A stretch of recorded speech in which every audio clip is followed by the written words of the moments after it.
desaparición forzada en México, por el maestro Víctor Jesús González Salcedo. Es maestro en política criminal por la UNAM, docente en universidades públicas y privadas, colaborador en diarios como La Jornada, La Razón o Pulso Académico del CCH. Ha colaborado en equipos de investigación en el Instituto Nacional de Antropología e Historia y la Agencia de Noticias del Estado Mexicano. Actualmente es parte del equipo de posgrado en Derecho de la Zacatlán. Les pido por favor un aplauso para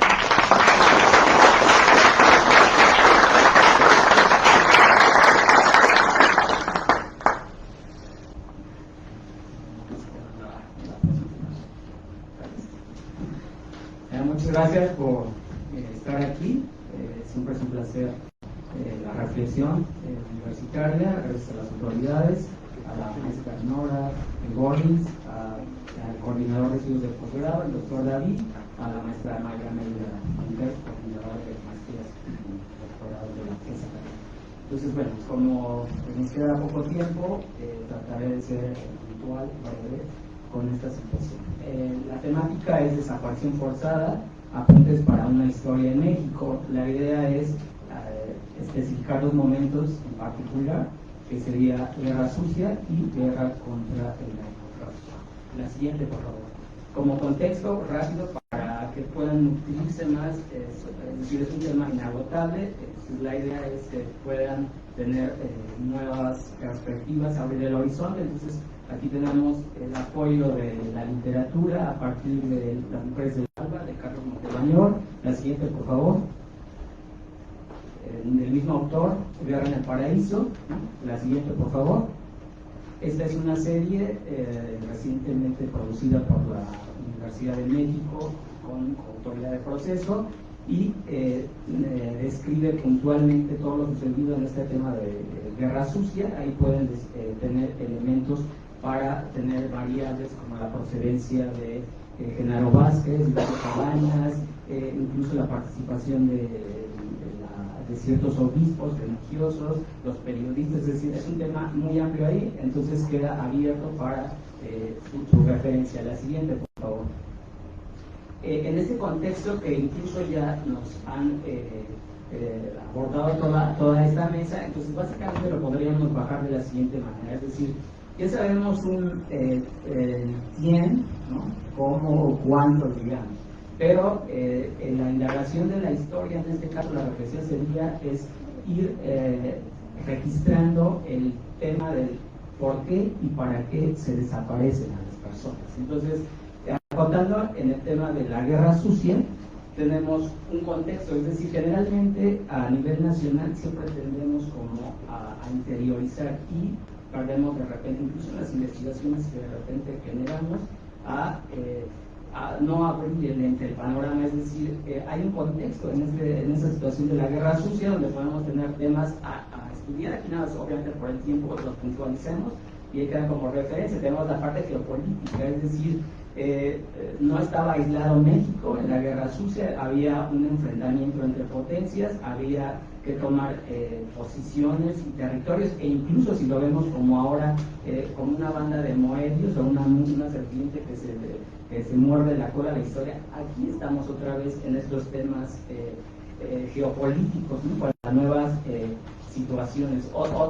Otra situación que había en ese tiempo era las poblaciones que padecen colonización interna y externa se rebelan. Aquí ya lo han comentado un poco, ¿no? Con diferente concepto, pero hay igual una presión interna que en ese contexto lo que sucedía, es decir, el Estado no dio apertura por la vía de la gestión política en las asociaciones civiles, entonces fue un plan autoritario. Ante esta situación, pues obviamente surge la subversión. En este contexto, igual vemos estos elementos como es el agotamiento de las vías de las instituciones, el robustecimiento de la fuerza, el uso de la fuerza, que en este caso otra vez, ¿no? Es decir, lo que han comentado aquí en esta mesa, la fuerza policíaca, militar, que tiene que ver, es decir, ese pasado regresa y hay que contextualizar. Pero, digamos, en esa época el punto neurálgico es la disidencia política, había como ese enfoque ahí, es decir, ahora a la distancia lo podremos ver.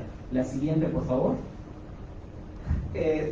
Para esa guerra sucia, igual como cualquier fenómeno social, no sale de la generación espontánea, hay movimientos que hay que indagar y porque va creciendo, hay una evolución, y a nivel de aprendizaje histórico es incluso reflexionar el contexto. ¿Para qué? Para tratar de evitar esos errores que se replican. Tenemos un movimiento ferrocarrilero, de ahí salió precisamente lo que le llaman los sindicatos charros, con esta figura de Jesús Díaz de León, conocido como el Charro. Desde ahí viene ese origen.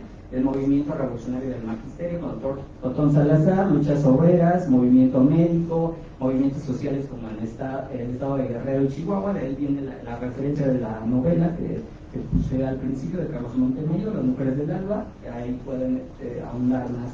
El siguiente tiene que ver con el movimiento estudiantil del 68, que igual es un movimiento aislado, hay que tener referencia de lo que está pasando a nivel mundial en otros países con las ideas de democratización, de libertad, conceptos que por ahí se mueven, y da pie a un robustecimiento otra vez de la fuerza del Estado, el autoritarismo, que culmina con ciertas situaciones como lo que conocemos el halconazo, y surgen los temas paramilitares. La siguiente, por favor. Por ahí hay referencias fotográficas, lo sucedido más o menos.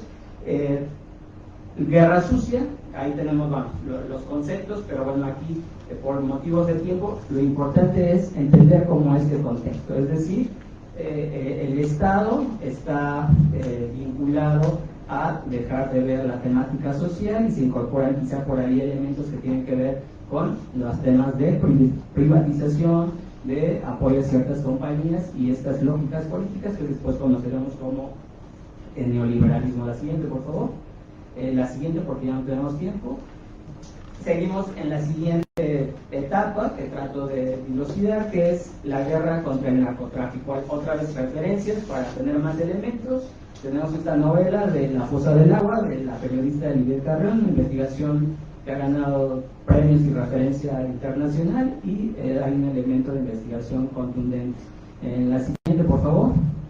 Ese documental igual tiene algunos premios, como lo vieron ahí, y prácticamente hay un recorrido por toda esta situación de desaparecidos de diferentes ámbitos, desde Ciudad Juárez, el Estado de México, y se acerca a Guerrero. Entonces, son elementos para abrir el panorama. La siguiente, por favor. Y esta nueva perspectiva, que en particular me parece de cierto interés, que ahorita con eso quiero concluir un poco, este libro que se llama Vivos y Muertos, la desaparición forzada en México como estrategia del terror, y es del periodista Federico Mastro Giovanni. La siguiente, por favor. En este contexto, igual podemos ver la guerra contra el narcotráfico, aquí cuando está la referencia de Calderón, ¿no? Cómo declara guerra y lo que implica, ¿no? Pero bueno, el contraste, la siguiente, por favor. Tendremos que ver ahí, es decir, sí está la cuestión del narcotráfico y lo que ya comentaba un poco la doctora, el crimen organizado, los vínculos que tenemos esta referencia, pero también hay que tomar en cuenta que también se está usando en este momento histórico como una estrategia más robusta de control social, despojo territorial, táctico, control de flujos migratorios, intereses económicos del llamado crimen organizado, por ahí otra vez, trata de personas, reclutamiento forzado, por ejemplo, las siguientes. Y con este elemento vamos cerrando, es decir, esta nueva perspectiva, porque bueno, la idea aquí es abrir el panorama. Aparte de los puntos que ya se trataron aquí, este periodista e incluso la referencia de Carolina Romero en un artículo que se llama Genealogía de la Desaparición Forzada de Flaxo, comentan lo siguiente, ¿no? Dice, Mastro Giovanni define la tesis de que las desapariciones forzadas en el país están directamente relacionadas con la extracción de recursos naturales como una estrategia para eliminar a la resistencia. Es decir, estamos hablando del involucramiento desde esta perspectiva que habrá que analizar y sopesar, tiene que ver con, no es para nada la coincidencia establece que el llamado crimen organizado actúe en una gran complicidad, por ejemplo, con las compañías y corporaciones mineras. Eso se comenta en este artículo de Flaxo, que lo pueden encontrar en línea, y bueno, es parte de detonar la reflexión de este tema y abrir la perspectiva de nuevos puntos de vista, investigaciones, para, digamos, robustecer la parte académica. Por mi parte es todo y pues muchas gracias.